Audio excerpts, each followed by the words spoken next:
bana na bete yango la Kikongo bino bana poto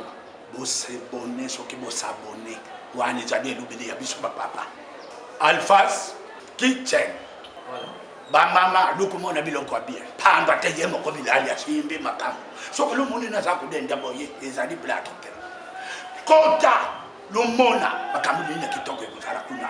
pamba te naza kufuatikisa na kufuatikisa mutu nyonso abanda kutala biloko oyo akumona ke tukolesaka tata bwana sila ori kazabikaka nazali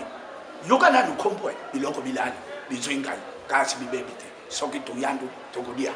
mwana mvwama kubwaka me ya pauvre alubi mama yadula yako donc lukomona biloko asika bosabone na Alphas Kitchen ndenge nyonso lukomona biloko ya kitoko na pesa bino di solo luyibite na basi bakuma minene na simba luyibite yoka di solo izalaki mukolo muchuchu mama moko azalaki kulamba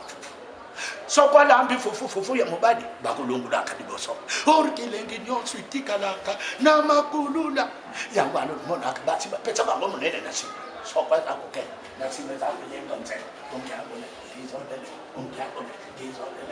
merci lo sabone tokosepela mingi bokozwa biloko kitoko lukeba